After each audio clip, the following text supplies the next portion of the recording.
There's a lot of things you can do too much when you're a DJ. You know, too much DJing, too much partying, too much drinking, too much friends, you know. So again, everything in moderation. No matter what you reach, just try to be humble, you know what I mean? And try to impact somebody's life, even in a small way where, you know, even just it's 30 seconds interaction. You know, that's it. Just be a good person, you know, and I think things will just fall into place for you and you'll find the right path eventually. You know, in whatever you're doing, if it's dancing or, you know, being an influencer, you know, you don't have to be over the top.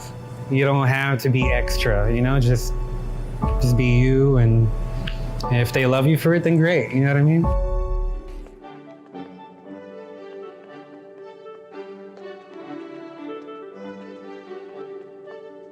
Master Cedric, ito ang inyong magiging tahanan.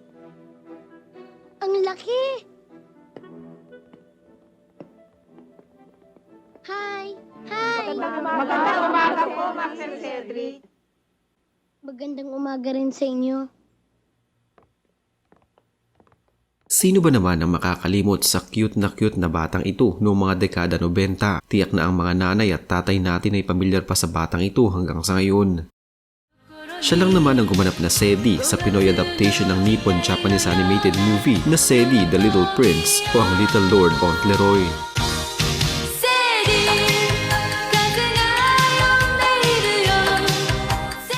Ang cute, makulit at mabait na batang prinsipe na ang tanging hangad lamang ay ang magkaroon ng maayos na pamilya. Pero nasaan na nga ba ngayon si Sedi o si Tomtos?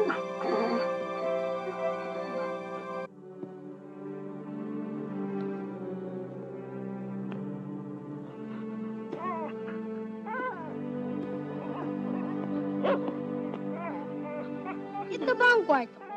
Si Thomas Tos Jr. o mas kilala bilang Tom Tos ay isinilang sa Angeles City sa Pampanga noong 28 ng Abril 1986. Siya ay nakababatang kapatid ni Antoinette Tos, ang dati ding singer at aktres sa Pilipinas.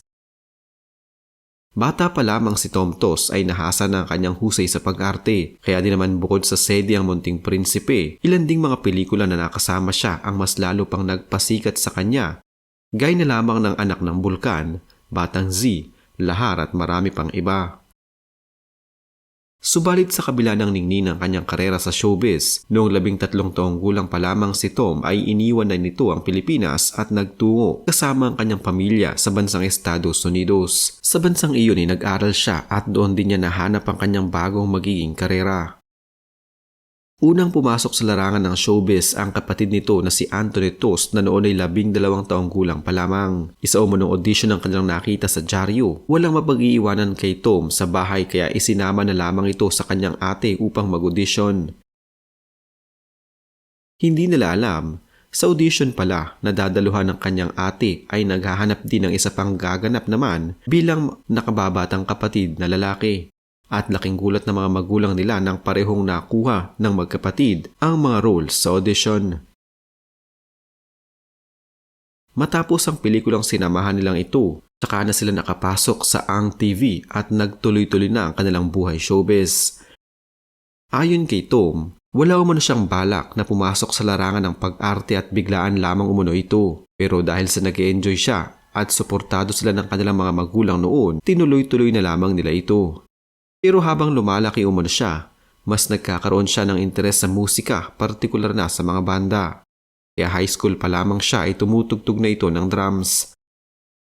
Ayon kay Tom, ang pelikulang Sedi umano ang pinaka-memorable niyang pelikulang nagawa. Bukod kasi sa humataw ito sa takilya, nagawa niyang makarating ng Spain at manatili doon ng 2 linggo dahil sa shooting. 17 pelikulang nagawa ni Tom bago nito tapusin ang kanyang karera sa showbiz. Sa Amerika ay nagkaroon ng kaibigan si Tom na may DJ setup sa kanilang bahay. Sinimulan niya itong gamitin hanggang sa magustuhan na niya. Kaya din naman bumili ito ng sarili niyang DJ setup at nagpractice hanggang sa ang pagdi-DJ na dating hobby lamang niya ay kanya na ding naging trabaho. Sa ngayon, si Tom Tos ay isa ng ganap na DJ na nagpe-perform hindi na lamang sa Pilipinas kundi maging sa ibang mga bansa. Ito ang mas pinili niyang karera dahil dito siya nag-enjoy at dito din niya nahanap ang kanyang tunay na kaligayahan. Ayon kay Tom, Hindi umano niya isinasara ang kanyang buhay sa pintuan ng showbiz basta may tamang role at pelikulang i-offer sa kanya.